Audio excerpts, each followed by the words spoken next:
I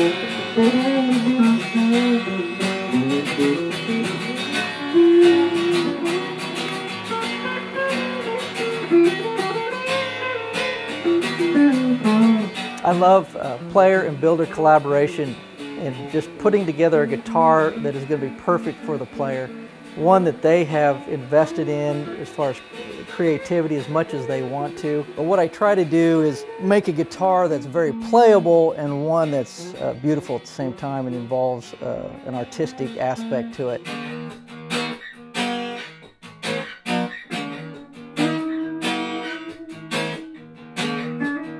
It was back in about 1985 when I began my love affair with the guitar. I was playing the drums at that time for a band group that we had in college, and I noticed I would gravitate my attention to the guitar, and I just really developed an interest in it. It was then when I picked up the guitar for the first time and began my love affair with it. And it was about 12 years ago when I built my first guitar. I was involved in woodworking and had built some furniture and things like that. And I looked at my guitar and thought, this cannot be that difficult to make. So I got a book and learned a little bit about it and what others had done. And this is my first guitar that I have made. I've kept it. And although it's not my best work, it definitely began a real interest in building, and I realized that this is something that I can do, and I've been able to hopefully improve my craft and my skills since that time.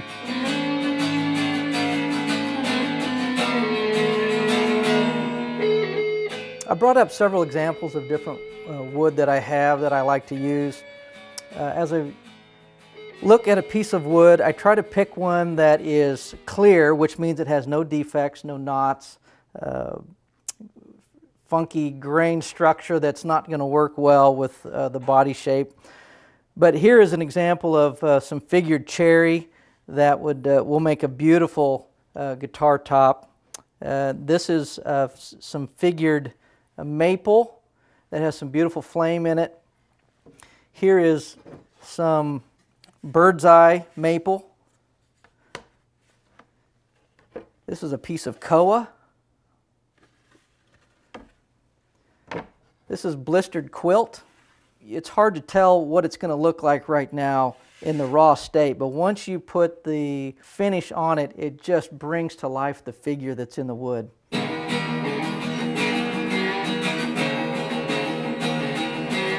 To build a solid body guitar, I look for good tone wood. This is a good piece of mahogany right here.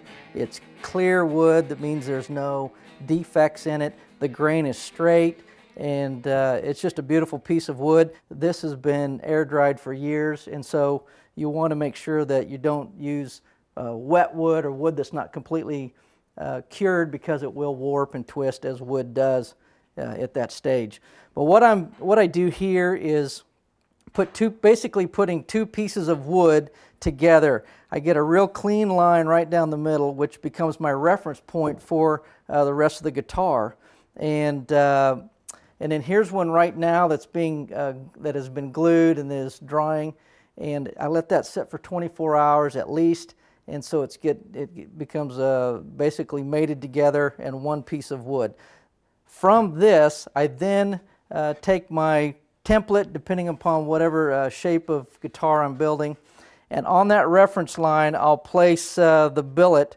I'll use double-sided carpet tape, you can call it that, two-sided tape, and adhere it to the billet, and then we'll go to the pin router and cut this out.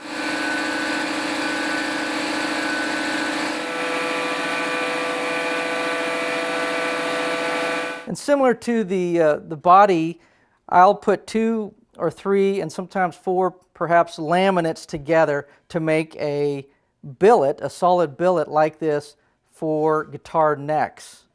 And you can see here's 2 that came from the exact same billet. They were in line like that.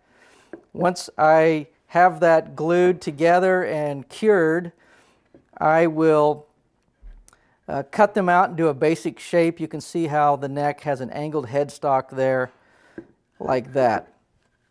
I'll plane this perfectly smooth because that becomes the part that the fretboard is glued to.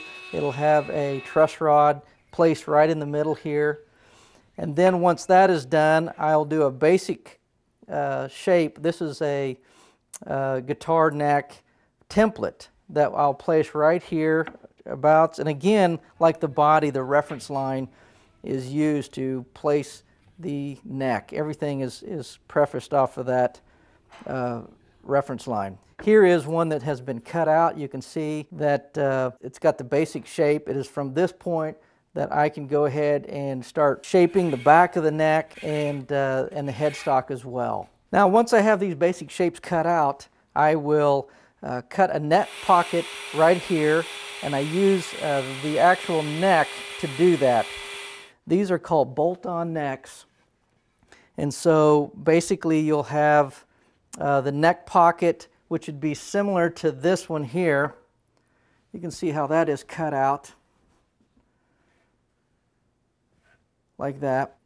In this case, on this body, we'll have 3 holes that will be drilled into there. A neck plate will go onto the back, and then the bolts or the screws will go through there and into the neck and hold the neck in place.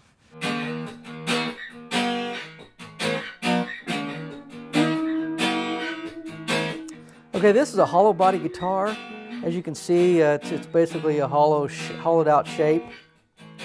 And my design is with a neck through neck. So from the headstock all the way down to the heel is one piece of wood, or as you can see, this one is laminated together. And like the solid bodies, I'll start out with a billet like this. This one has, for example, 9 different laminates in it. And then from that point, I will cut out the basic shape like this and begin the process of moving it down to this shape.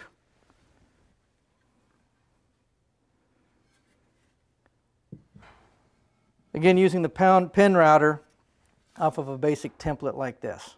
Part of the hollow body guitar is the sides and making and bending the sides.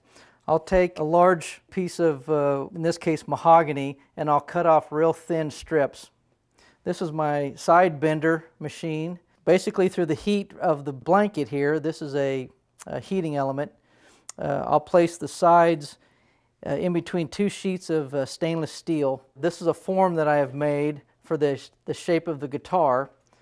Once it heats up to a predetermined temperature, slowly the grain will loosen up and begin to bend without cracking. We'll do the waist first, and then I'll bring the tail around, or the back end, the back bout of the guitar, and then the front bout, and just let them sit there and heat up. Slowly you can change the shape of the side. Here is some that have been shaped earlier. You can see it gives you a basic shape of the guitar, and then you can go ahead and with some heat you can further bend these around.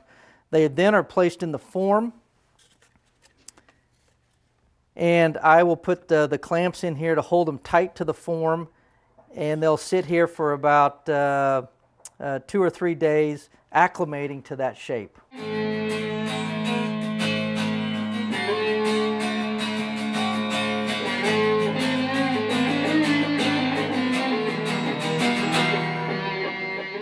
I've had several individuals put engravings that are personal to them. They've added input as far as the shape and that sort of thing. So it's specific to them, and it becomes their favorite guitar. So it's not just taking raw wood and putting together a guitar that anybody would play, but it's one that's adding creativity in artistic aspect, as well as one that they will truly love and hopefully will become their favorite guitar.